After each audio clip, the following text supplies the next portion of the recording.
Your lipstick is colored up by the angel. I know exactly what goes on.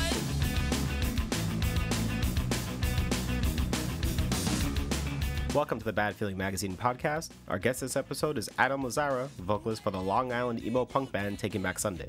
The band first gained attention with their debut LP, 2002's Tell All Your Friends, and they've remained active over the years despite a number of lineup changes. In 2010, the band reunited that original Tell All Your Friends lineup and released their second post-reunion album, Happiness Is, last year via Hopeless Records. The band is set to launch a deluxe vinyl version of that record titled Happiness Is The Complete Recordings, which features the album spread out over 8 7-inch records, as well as acoustic versions and B-sides. Taking Back Sunday are currently out on tour supporting that release, alongside the Messengers and Let Live. That tour includes a stop at Montreal's The Metropolis on March 14th, and we've got a pair of tickets to give away to the show. For details on how to enter, you can visit us online over at badfeelingmag.com. You can also keep up to date with us over at facebook.com/badfeelingmag, and we're at badfeelingmag on Twitter. You can find back episodes of the podcast over on iTunes, where you can also subscribe and rate the show. Recent guests you might be interested in include Johnny Marr of The Smiths, Aaron Bernard of Bane, Alex Levine, and Alex Rosamilia from the Gaslight Anthem, alongside many others. So check those out if you haven't already. Thanks again for listening. Now let's get to my interview with Adam Lazzara of Taking Back Sunday.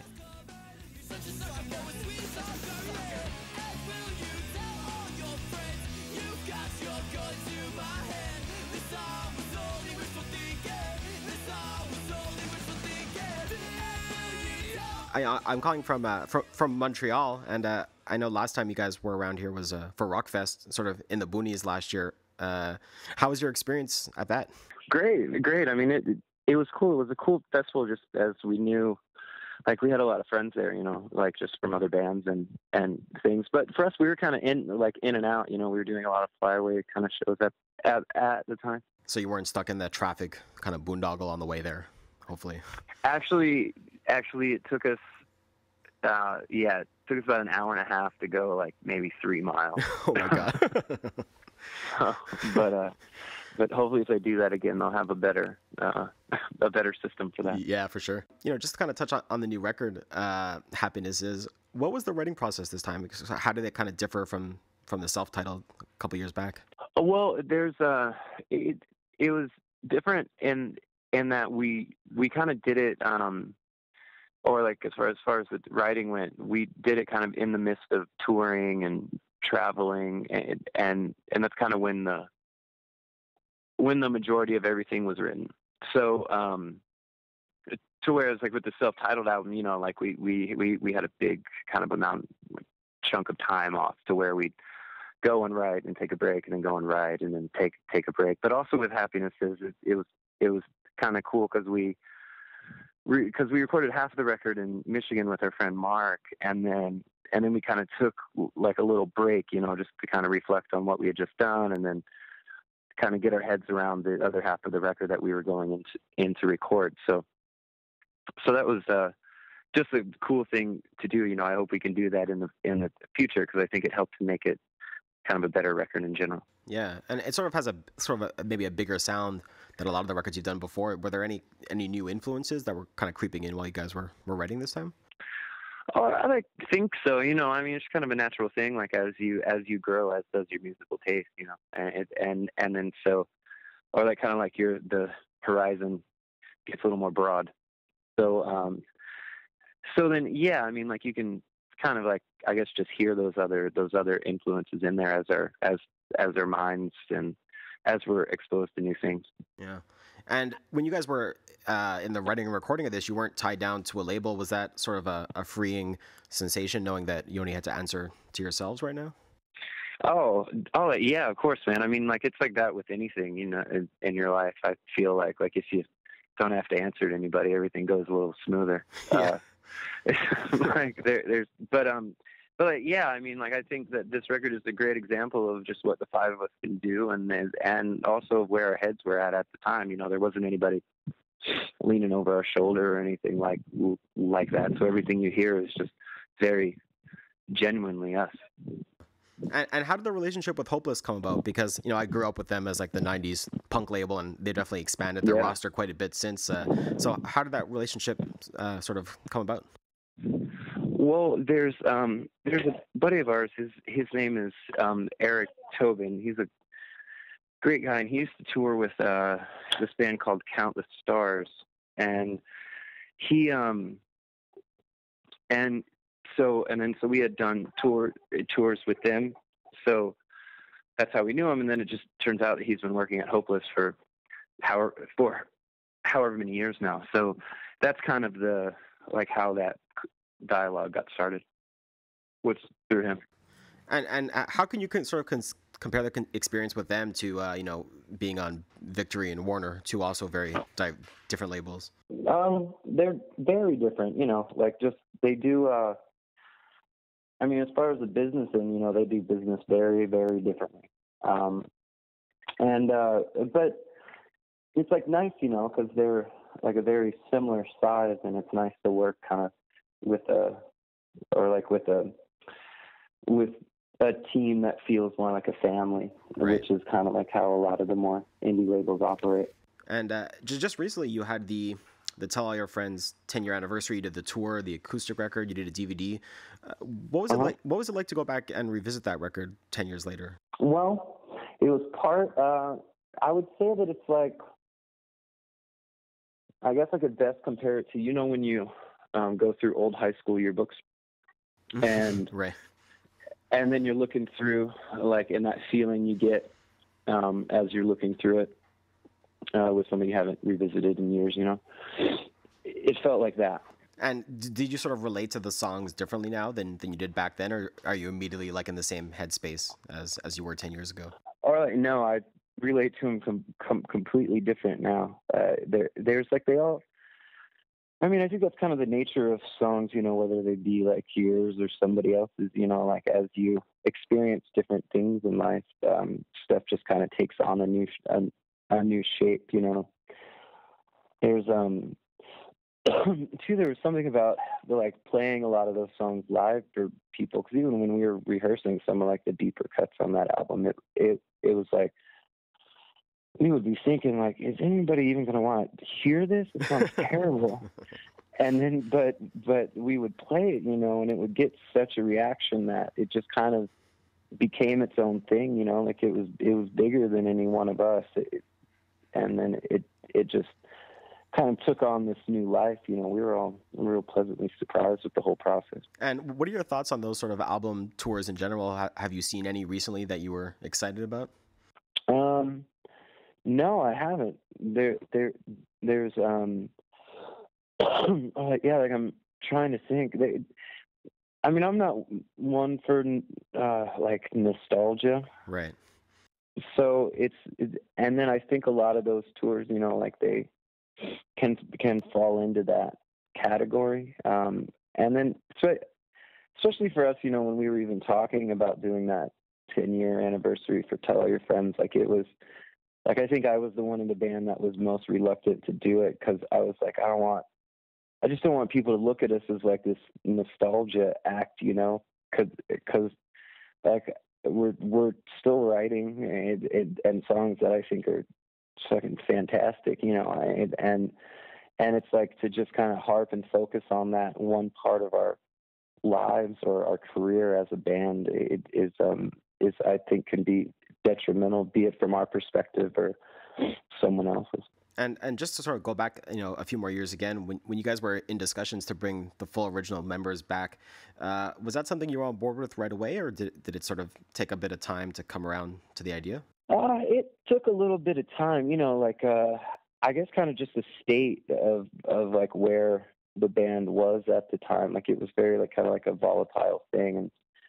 And then, but Mark, Eddie, and I had felt we didn't feel like we were done yet. There was still a lot that we wanted to do. And then it was actually Mark, our drummer, that had brought that idea up. And then I just remember my first reaction was no, wait, that's not going to work. John and Sean aren't going to want to do that.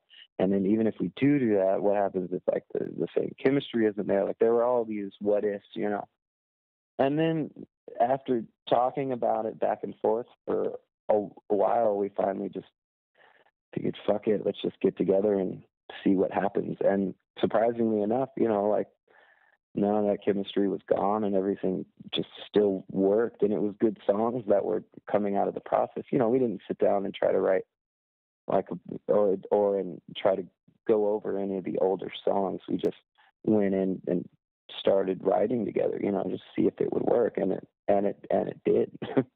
We were shocked. Did it sort of click right away, or did it take a few practices to sort of gel back into the unit you had before? Well, like right when we finally strapped on instruments, see, what we did was we just kind of went out in the middle of nowhere where there was just the five of us and no distractions. And then like we had all of our stuff set up, but I don't even think, like, for the first 2 days, we didn't even play anything. We just kind of hung out, just and like caught up and yeah, I kind of like started to get to know one another again, which was strange because there was a good amount of time since we all had last talked and since we had all been in the same room together, but it really didn't feel like that at all. Like it didn't feel like it had been all those years. A few years back when you did put out the acoustic Tell All Your Friends, you guys did that as a self-release. How was that experience? Stressful, very stressful. I really got to hand it to our manager, Jillian. Like we've been with her since the beginning, and she's one of my best friends. And it's she really took a lot of that responsibility on. Like I guess also we were kind of just trying to test the waters, because the whole thing in the music business right now, it's like the Wild West. I mean, it's completely lawless and endless possibility. Everybody's trying to figure out like what's going to work, And then so it was a good way for us to kind of test that out, and we got to cut out the middleman, which is just great. Do you think you'd ever go back down that route again, either with your own material, or is there any, either B-sides or friends bands? Would you ever want to put anything back out in the world that way? Yeah, I mean, that's definitely something that we've talked about, and that's definitely something that was on everybody's mind. But yeah, like the reality of it is a lot more. There's a lot more red tape. Yeah, I can imagine.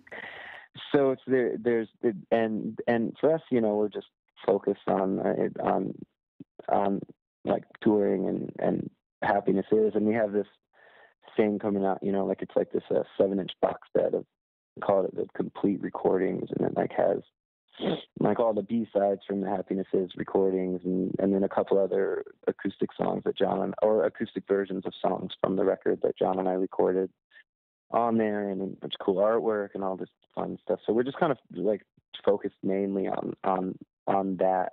And I know for me personally, I'm not much of a multitasker, so I wouldn't want to take away anything from that, you know what I'm saying? Yeah. And, just this past fall, you had the U's, that co-headlining tour that you guys were on, and I had read that you were initially hesitant to go on that. How did it go overall? Great. The tour went great, man. Like, and my hesitation had nothing to do with them, because they're great guys and they're a great band. It was that thing of, like, the same reason I was hesitant to do the Tell All Your Friends 10th anniversary tour was because I don't want to be looked at or become part of some kind of nostalgia act. Right. And because that's not what we are. And then I was thinking about the tour, like I'd start to see like what kind of other folks would say about it. And then a lot of folks would be like, oh, it's just like back in 2004 when you guys would play shows together. And then, of course, for me, that's a big red flag. It's like, oh shit. Well, I don't want to like just try to. I don't want to do the same thing again because it worked back then, kind of thing. And thankfully though, like that's not how the tour ended up. I mean, at least that's not how I look at it, because we were playing a lot of the new material, and both bands had new records that came out on that tour, and the response to all the new songs was great. So I think that it was a success, and I didn't quite need to worry as much as I was. And your next tour starts up pretty soon again. You're starting in mid-February, running all the way through to April. What are your plans after that for the band? Well, after that, I'm going to take a nap, a really long nap. There's after that, I mean, we'll just be doing shows here and there, but mainly just focusing on working on new ideas, new material. You know, like we haven't really dedicated a whole lot of time for that during this, like since we started back up touring again. So that'll be an exciting time. And just to sort of wrap up, if we were going to play a song from the new album to close out, is there anything you'd recommend? Yeah, you should play Like You Do, because that not a lot of folks, I think, play that song on any kind of unless they're listening to the record, and it's really good. Yeah, and can you just maybe talk just quickly about that song and the inspiration behind it? Well, it's kind of one of the closest things to a love song I think Taking Back Sunday has ever come out with, which is or like we've written other kind of sentimental feeling songs, you know, but they always end up having some kind of mean twist to them. So right. So this one I just think or like if you're in the business of making mixtapes, this one should be on it. It started out as this when we were doing a lot of the writing for the process. Eddie and I were staying at the saddest hotel in all of Long Island, New York. Like there was like drugs and parties and hookers, and it was just like I never want to go there again. But I think in the midst of all that, I was just missing home so much and all this stuff. And we just kind of sat down with the guitar one night, and that's what came out was Like You Do. And then of course it went through a lot of changes and all that. But the original version, you know, was just kind of this quiet, like sentimental acoustic love song, basically. And actually on the complete recordings, there's John and I recorded an acoustic version of that song that's very similar to the very original version. So those are all fun little tidbits. And when can the box set's going to be out? When? I think February 24th. Okay, so just in time for the tour. So, yeah, and if it's not February 24th, it's one of those days right around February 24th. Okay. Well, Adam, thank you so much. Great talking to you, and looking forward to the show here in Montreal. Yeah, man, thanks for taking the time.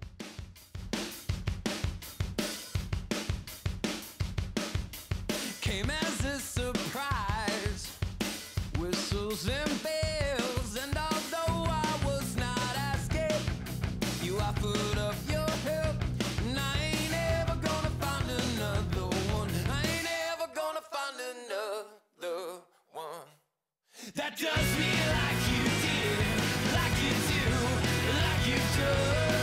That does me like you did, like you do, like you do. I was keeping to myself, waiting on some train. When your heels click clack the platform, to my heart they did the same.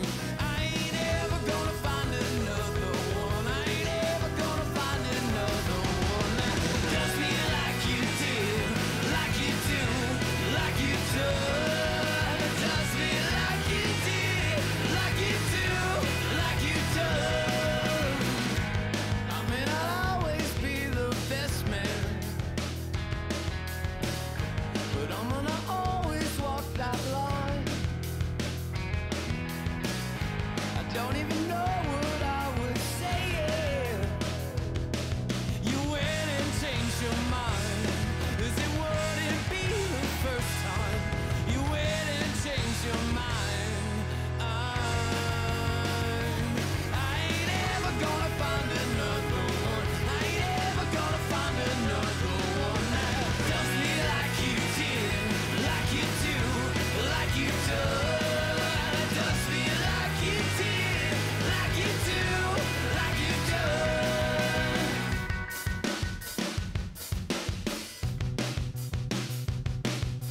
Came as a surprise, whistles and bells, and although I was not asking, Lord, you offered up